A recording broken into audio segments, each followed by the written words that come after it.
Hello everyone, this is Defense Politics Asia. Quick update for Mariupol.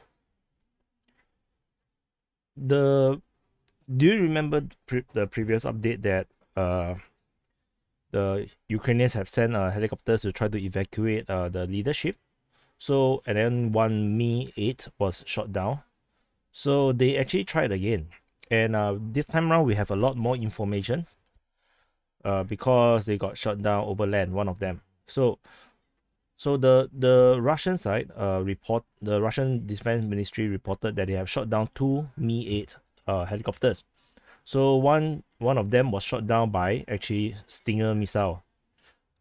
So which is actually captured system from the Ukrainian forces by the Donetsk People's Republic militia.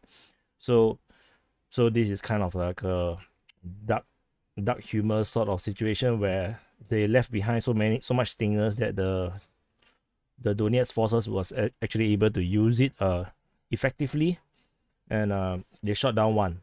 There's another one that crashed off into the sea. This one was shot as it was leaving Mariupol, so it got shot. It was damaged. It did a evasive action towards the sea, but it still crashed. Reportedly 20 kilometers off the coast. So I actually kind of estimated around 20 kilometers here.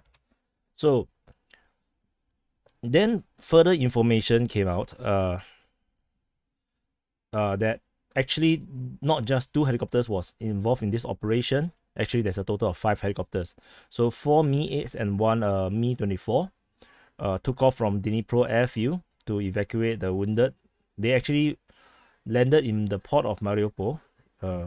Okay, so I marked this in the wrong place, I guess. And then they actually evacuated the wounded. And I believe they definitely also evacuated some of the high-ranking people. So in terms of this, the one that crashed on land, there is actually images and photos, horrific photos of burnt people. I have already shared it into the DPA Telegram.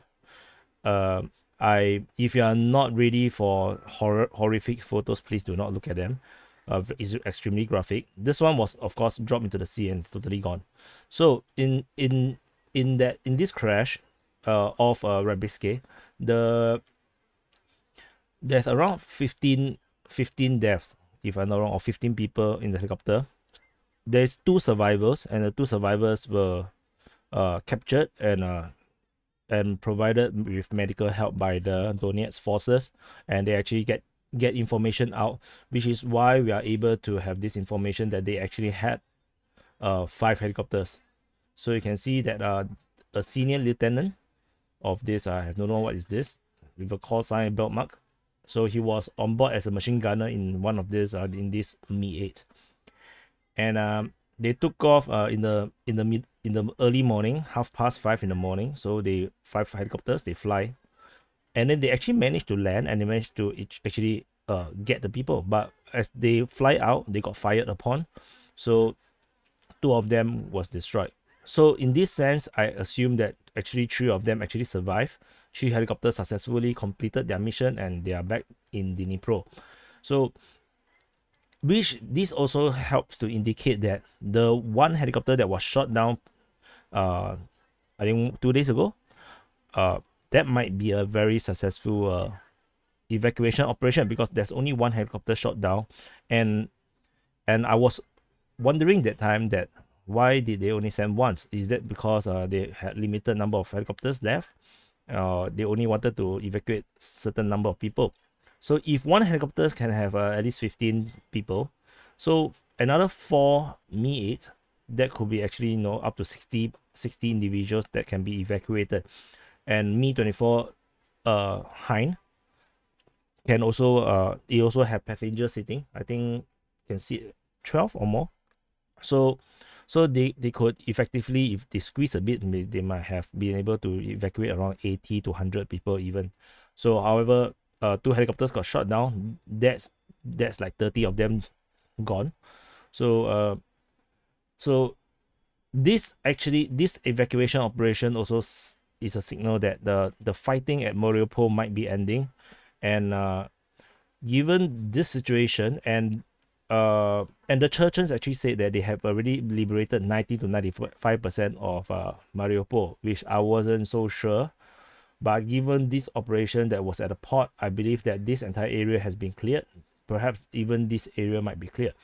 So I'm gonna leave it here first, because we don't have specific information that the Russian or Donetsk forces have liberated the Illich plant, which is kind of weird. However, there are videos coming out from Azovstal, Azovstal, somewhere around here or here maybe. They actually were inside the building, the industrial building, and then they actually shoot video, to see what is it like inside. And the information now given was that there is actually an underground or basement level within the Azovstal plant, and most of these Ukrainian forces is actually hiding beneath the in the basement, which is why any amount of artillery bombardment, at least the Russians say that is not going to be effective in rooting out all these remnant forces that is still within this area. So but videos coming out from the factory area means that the Russian forces or the Chechens or the Marines are already inside this area, and they are now definitely going to try to take Azovstal. There is no particular clear information in terms of in the city area where have they fought to, but to be able to take off from the port area, I believe this is the port area, or is it here? Yeah, this is the port area, so I should move this here. Means that let's do this. This will be more accurate.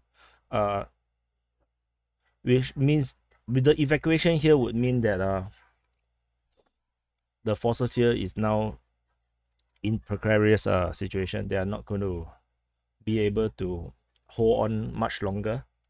So let's see how this goes. This is this is actually quite a lot of information to be able to get purely because of the capturing of the crew in this helicopter. So but for the pro-Ukrainian side, it's still considered rather good news, considering that these so deep within enemy lines, and 5 helicopters, only 2 shot down, 3 get to return is actually rather successful, if you ask me. And these people will leave to fight again. So anyway, so this is just a quick update in terms of the Battle of Mariupol. So please like the video if you like the video, and do subscribe if you have not subscribed, and do check out all the other social media links like Discord, Reddit, and Telegram, all in the description below, as well as Patreon if you want exclusive access to certain information, and also to take part in future activities that I'm still planning. And I will see you in the next update.